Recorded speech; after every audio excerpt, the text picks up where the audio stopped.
नमस्कार, मैं अशोक कुमार पांडे और स्वागत है आपका टीसीएच पर। हाजिर हूं इजराइल, फलस्तीन, Lebanon, Iran, Middle East, Syria और इसके बहाने सारी दुनिया की खबरें लेकर। और आज जो सबसे बड़ी खबर आई है वो चाइना से आई है, जिसके बारे में पिछले 2-3 वीडियो से मैं लगातार बात कर रहा हूं। चाइना में एक मीटिंग हुई थी रशिया और ईरान के साथ चाइना की, और इसमें इशू था सैंक्शंस का, जो लगातार अमेरिका और यूरोपियन मुल्क जो हैं वो सैंक्शंस लगा रहे हैं रशिया के ऊपर, ईरान के ऊपर, और ईरान का जो पूरा एटॉमिक प्रोग्राम है उसको लगातार टारगेट करने की कोशिश की जा रही है।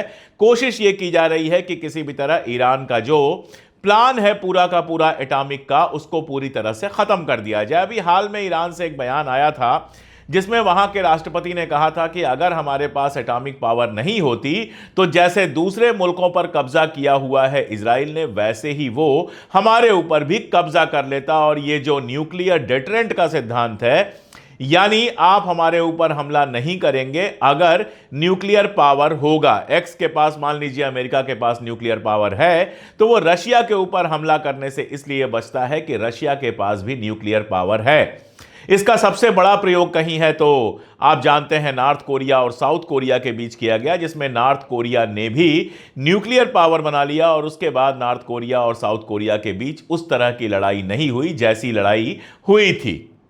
तो ईरान भी उसी को दोहरा रहा है। ईरान ये कह रहा है कि हमारा जो न्यूक्लियर पावर है वो डिटरेंट की तरह काम कर रहा है। हमारे पास चूंकि न्यूक्लियर पावर है, इसलिए इजराइल हमारे ऊपर हमला करने की हिम्मत नहीं कर पाता। अगर देखें तो अमेरिका ने ही कभी न्यूक्लियर डिटरेंट का सिद्धांत दिया था, तो अब वो ईरान के लिए गलत कैसे हो गया, ये अमेरिका को समझाना चाहिए। कैसे न्यूक्लियर पावर इजराइल के पास है तो अच्छा है, लेकिन अगर ईरान के पास हो जाएगा तो दिक्कत हो जाएगी।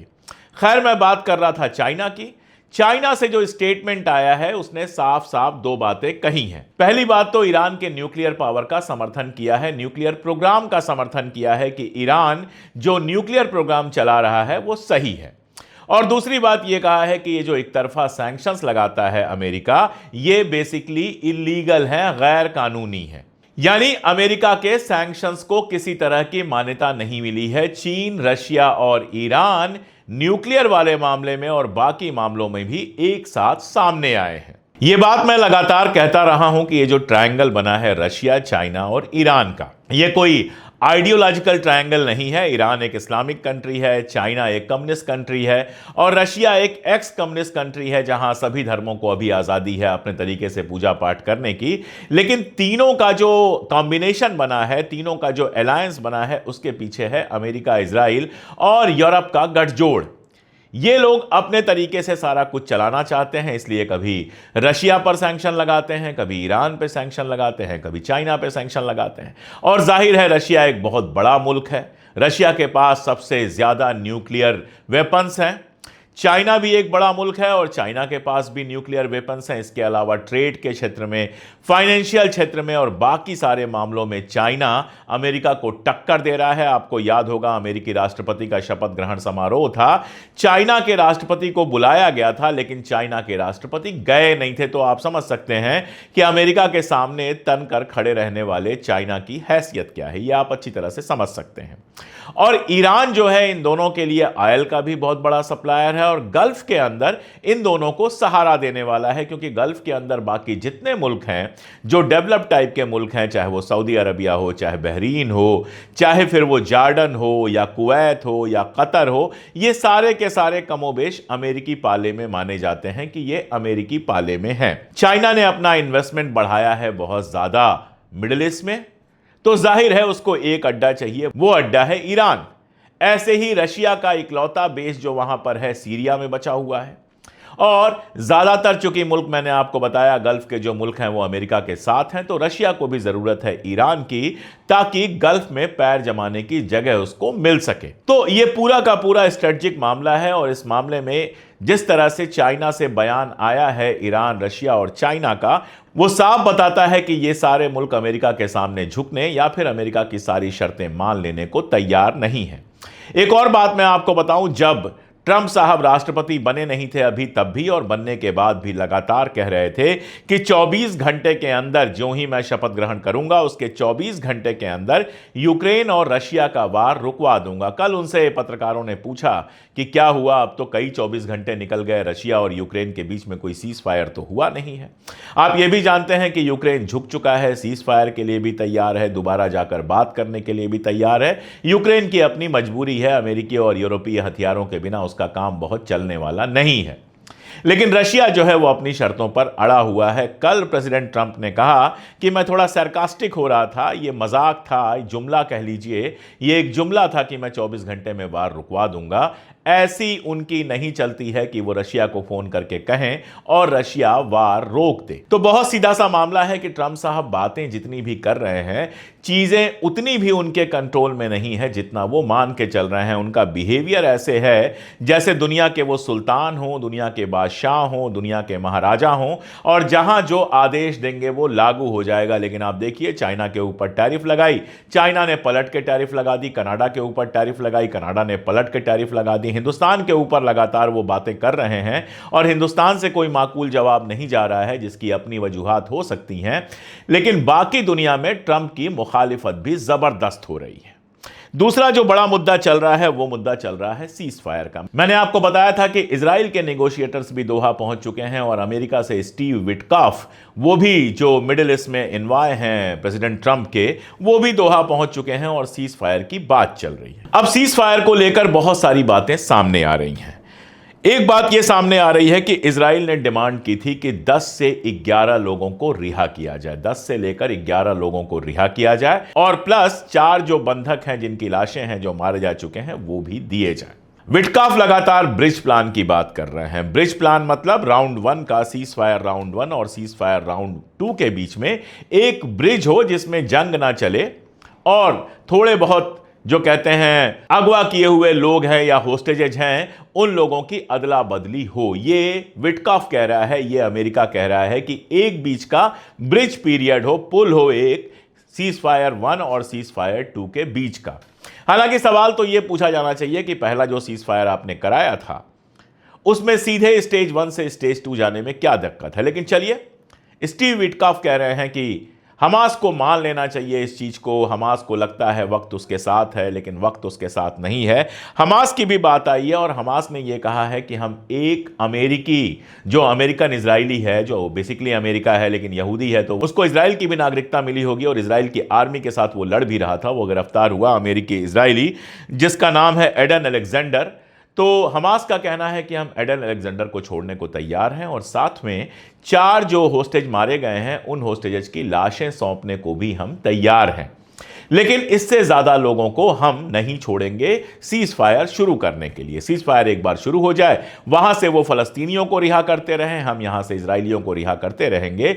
लेकिन उसके पहले ही राउंड में हम एक से ज्यादा व्यक्ति को नहीं छोड़ेंगे। आप अमेरिका से हमास की बात हुई थी और आपको पता है कि अमेरिका ने प्रेशर बनाया था कि जो अमेरिकन हैं उनको छोड़ा है। जो 4 लाशों की बात हो रही है ये भी अमेरिकन हैं और जो एक एडन अलेक्जेंडर की बात हो रही है वो भी अमेरिकन है। तो उसकी सहमति तो हमास की है, उनको रिहा करने को हमास तैयार है, लेकिन उनसे ज्यादा लोगों को रिहा करने को तैयार नहीं है। एक खबर थोड़ी पुरानी है, 2-4-5 दिन पुरानी है कि जब बात चल रही थी हमास और सीधे अमेरिका के बीच में, जिसकी खबर ब्रेक भी इजराइल में की गई, जिस बातचीत को रुकवाने के लिए इजराइल ने पूरी जान लगा दी, उस बातचीत में असल मुद्दा यह था कि अमेरिकन को कम से कम तुम छोड़ दो और हमास उसके लिए तैयार हो रहा था। हमास उसके लिए अभी भी तैयार है। यह न्यूज बताती है कि नेतन्याहू और उनके जो करीबी हैं डरमर, इन दोनों लोगों ने यह बातचीत सक्सेसफुल ना हो इसके लिए पूरी कोशिश की। इसका मतलब क्या है आप समझ सकते हैं। तो सीधी सी बात है कि अमेरिका को इंटरेस्ट है अपने लोगों में। वो चाहता है कि उसका जो एक जिंदा होस्टेज है वो भी और 4 जो मारे गए होस्टेज हैं वो भी उसको वापस मिल जाए। अभी अमेरिका में भी अपने तरह की बहसें चल रही हैं। अमेरिका में ट्रंप ने एक बयान दिया था, उसके बाद विपक्ष के जो नेता हैं, मिलर साहब विपक्ष के एक नेता हैं जो पहले बड़ा इंपॉर्टेंट रोल निभा रहे थे बाइडेन के समय मिडिल ईस्ट में। उन्होंने कहा कि ट्रंप का यहूदियों से कोई लेना देना नहीं है, वो सिर्फ अपना बिजनेस और अपना फायदा देख रहा है और अमेरिका में फ्रीडम ऑफ स्पीच खत्म करना चाहता है, इसीलिए खलील को गिरफ्तार किया गया है। खलील के बहाने वो उन सब लोगों को चेतावनी देना चाहता है जो खुलकर बोलते हैं। तो बेसिकली वो अमेरिका में इजराइल के बहाने फ्रीडम ऑफ स्पीच खत्म करना चाहता है। लेकिन मिलर और उनके बीच की बात वो जाने, मिलर भी इजराइल के लिए ही काम कर रहे थे। सच्चाई ये है कि कोलंबिया हो या बाकी यूनिवर्सिटीज हो, वहां पर फलस्तीन का समर्थन करने वाले स्टूडेंट्स को लगातार निकाला जा रहा है। जैसे येल यूनिवर्सिटी ने एक ईरानियन स्कॉलर लड़की को इसलिए निकाल दिया क्योंकि वो फलस्तीन की समर्थक थी। और भी कई सारी खबरें आई हैं, विरोध वगैरह हो रहे हैं, लेकिन लगातार कार्रवाइयां भी हो रही हैं। ग्रीन कार्ड होल्डर थे खलील, कोर्ट ने अभी उनके डिपोर्टेशन पर बैन लगाया हुआ है, लेकिन ट्रंप तुला हुआ है उनको डिपोर्ट करने के लिए। तो सीज फायर की जो पूरी बातचीत है अभी गोल गोल घूम रही है। अमेरिका कुछ शर्तें लाद रहा है, उसके बाद इजराइल अपनी शर्तें लाद रहा है, हमास की भी अपनी शर्तें होंगी। विटकाफ ने कहा कि हमास जब बाहर बोलता है, खुले में बोलता है तो बड़ा फ्लेक्सिबल दिखाई देता है, लेकिन जब कुर्सी पर बैठता है, जब बात होती है, बहस की बात होती है, सीज फायर की बात होती है, तो अपनी शर्तों पर बहुत अड़ा होता है। जाहिर है जब सीज फायर की बातें हो रही हैं तो सब अपनी अपनी शर्तें मनवाने की कोशिश करेंगे। क्या शर्त फाइनली मानी जाएगी, ये 1-2 दिन में या मैक्सिमम 3-4 दिन के अंदर सामने आ जाना चाहिए। उधर अगर वेस्ट बैंक को देखें तो वेस्ट बैंक में हमले लगातार जारी हैं। लोगों के घर जलाए जा रहे हैं, लोगों को मारा जा रहा है और लगातार हमले जारी हैं। और इस पर पूरी दुनिया में एक खामोशी बनी हुई है। क्यों बनी हुई है ये बात मेरी समझ के बाहर है। मुझे लगता है कि जिन लोगों ने गजा के लिए आवाज उठाई थी उनको वेस्ट बैंक पर भी अब आवाज उठानी चाहिए। सीज फायर की खबरों के बीच एक और बड़ी खबर ब्रेक हुई है जिसको अमेरिका के एसोसिएटेड प्रेस ने सबसे पहले ब्रेक किया। कहा यह जा रहा है कि अंदर अंदर ट्रंप और इजराइल बात कर रहे हैं 3 अफ्रीकी मुल्कों से, सूडान, सोमालिया और सोमालीलैंड। इनसे बातचीत यह चल रही है कि इजिप्ट ने तो मना कर दिया, जॉर्डन ने भी मना कर दिया, गजा के लोगों को आप अपने यहां ले लो। सूडान ने इसके लिए सीधे मना कर दिया है, सूडान अपने यहां लेने को तैयार नहीं है। लेकिन यह भी पता नहीं है कि यह बात पहले हुई है या अभी हुई है।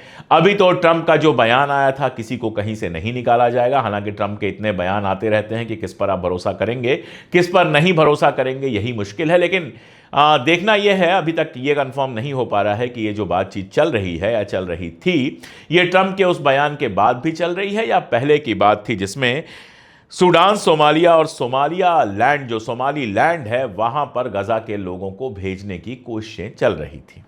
तो ये जो ख्याल है, खाम ख्याली कह लीजिए या प्लानिंग कह लीजिए, लगातार गजा के लोगों को बाहर निकालने की, ये प्लानिंग पता नहीं कितने लेवल पर कहां कहां चल रही है। मैं तो अमेरिका को सलाह दूंगा कहीं और क्यों भेजना है, अपने यहां ही इलाका खाली कराइए और गजा के लोगों को अपने यहां ही बसा लीजिए। ईरान आपसे बड़ा देश है और गजा को क्यों बसाना है, आप इजराइल को बुला लीजिए, आपका अपना है, आपके ही मुल्क में शामिल हो जाएगा, मिलजुल कर शांति से रहिएगा। अरब को अरबों के लिए रहने दीजिए और इजराइलियों को उनकी जमीन दे दीजिए आप अमेरिका के अंदर। वैसे भी सेकेंड वर्ल्ड वॉर के पहले जब अलग यहूदी देश की बात हो रही थी तो सबसे पहले अमेरिका में ही तो प्लान किया गया था, लेकिन भोले भाले गरीब फलस्तीनियों को फंसा दिया गया और अमेरिका और यूरोप अपने पाप से पूरी तरह से मुक्त रहे। खैर, इस मामले में जब कोई डिटेल आएगी तो मैं आगे बात करूंगा। दूसरी जो मुश्किल चल रही है वो सीरिया में चल रही है। सीरिया में कल परसों में बहुत सारी घटनाएं हुई हैं। एक बड़ी घटना तो ये हुई है कि जो सीरिया के फॉरेन मिनिस्टर हैं वो गए हैं इराक, विदेश मंत्री जो हैं वो इराक गए हुए हैं और उन्होंने डिमांड की है कि इराक और सीरिया के बीच जो बॉर्डर है उसको खोला जाए। अब यहां पे मैं आपको याद दिला दूं कि जब सीरिया पर आईएसआईएस के लोगों ने जुलानी के नेतृत्व में कब्जा किया था तो इराक ने कहा था कि इराक पर भी कब्जे की कोशिशें हो रही हैं। 15-20 हज़ार आईएसआईएस के लोग इराक में घुसने की फिराक में बैठे हुए हैं और उस समय ईरान ने कहा था कि अगर सीरिया में वो लोग घुसने की हिमाकत करेंगे तो हम अपनी आर्मी भेजेंगे। उसके बाद घटनाएं ज्यादा हुई नहीं, लेकिन अब सीरिया इराक से रिलेशन बनाना चाहता है। इधर आप जानते हैं इराक को ट्रंप ने धमकी दी हुई है कि ईरान से तेल लेना बंद कर दो। अब अगर ईरान से तेल और गैस लेना वो बंद कर देगा तो उसके यहां बिजली की प्रॉब्लम हो जाएगी, तो वो कह रहा है हमको अल्टरनेटिव सोर्स दो। तो काफी कुछ वहां पर चल रहा है। सीरिया में अलवाइटों के खिलाफ जो अभियान चल रहा था, एक तरह से कत्लेआम चल रहा था, फिलहाल तो रुका हुआ है, लेकिन अभी भी हजारों अलवाइट जो हैं वो रशियन जो वहां पर बेस है वहां छिप कर बैठे हुए हैं। इसके अलावा एक इंटरेस्टिंग डेवलपमेंट यह हुआ है कि द्रूज खलीफा जो हैं, जो द्रूज लीडर्स हैं, उनको 1948 के बाद पहली बार इजराइल ने अपनी बस भेजकर बुलाया है कि आइए और आपके जो पवित्र स्थल हैं उनका दर्शन कीजिए, वहां पर अपने तरीके का जो पूजा पाठ करना है वो करिए। असल में इजराइल अपनी पूरी कोशिश में लगा हुआ है कि सीरिया को जितने हिस्सों में और सीरिया के लोगों को जितने हिस्सों में बांटा जा सकता है बांट दिया जाए। द्रूज जो है वो केवल सीरिया में नहीं, वो लेबनान में रहते हैं और द्रूज लैंड बनाने की बात चल रही है, लेबनान के कुछ हिस्से निकालकर, सीरिया के कुछ हिस्से निकालकर। तो लेबनान और सीरिया दोनों से जो इजराइल का बॉर्डर लगता है, वहां पर द्रूज लैंड अगर बन जाता है तो उसके लिए आसान हो जाता है, उसके लिए हमलों का खतरा खत्म हो जाएगा। जो अपने यहां एक मस्जिद ना बचने दे, जो अपने यहां अल-अक्सा पर लोगों को नमाज पढ़ने से रोके, हालांकि मैं बता दूं कल रमजान का जुमा था और अल-अक्सा पर 1 लाख से ज्यादा लोगों ने नमाज पढ़ी है, लेकिन इजराइल ने पूरी कोशिश की है हर बार कि अल-अक्सा में नमाज पढ़ने में रोक लगाई जाए। तो जो अपने यहां अरबों को नमाज तक पढ़ने पर रोक लगाता है, दोयम दर्जे का नागरिक बना के रखता है, वो द्रूज लोगों को बुलाने के लिए, उनकी मसाजिद तक उनको पहुंचाने के लिए बाकायदा अपनी बस भेजता है। ये खेल क्या है इसको कोई भी समझ सकता है। और अमेरिका में अपने तरह की अफरा तफरी चल रही है। अमेरिका में क्या चल रहा है वाकई समझना बहुत मुश्किल है। मार्केट अलग डाउन हो रहा है, टैरिफ चिल्ला रहे हैं। अभी कल क्या हुआ है, कल साउथ अफ्रीका के जो वहां पर एम्बेसडर थे उनको निकाल दिया गया है। मार्क रूबियो जो वहां पर हैं उन्होंने बयान दिया कि साउथ अफ्रीका के जो एम्बेसडर हैं वो अमेरिका के और ट्रंप के दुश्मन हैं, इसलिए पर्सोना नॉन ग्राटा हैं, इसलिए वो हमारे यहां अमेरिका में नहीं रह सकते। इसका सीधा सा मतलब ये हुआ कि साउथ अफ्रीका के साथ अपने रिश्ते खत्म कर रहा है अमेरिका, क्योंकि साउथ अफ्रीका इजराइल के खिलाफ केस चला रहा है। अब अमेरिका ये करके किससे किससे रिश्ते खराब करेगा। बहुत सारे मुल्क हैं जहां इजरायली वेलकम नहीं है। अभी कल ही एक वीडियो आई थी आयरलैंड की जिसमें कुछ इजरायली गए हुए थे लेकिन रेस्टोरेंट से उनको बाहर निकाल दिया गया, कहा गया इजरायलीज आर नॉट वेलकम। पहले ऐसा कभी नहीं होता था। आपने जो नफरत अपने यहां फैलाई है वो दूसरी जगहों पर फैल रही है। जब लोगों को नहीं पता था तो ऐसा कुछ नहीं होता था। इजरायली जाएं, अरब जाएं, सबके लिए दरवाजे सबके खुले रहते थे।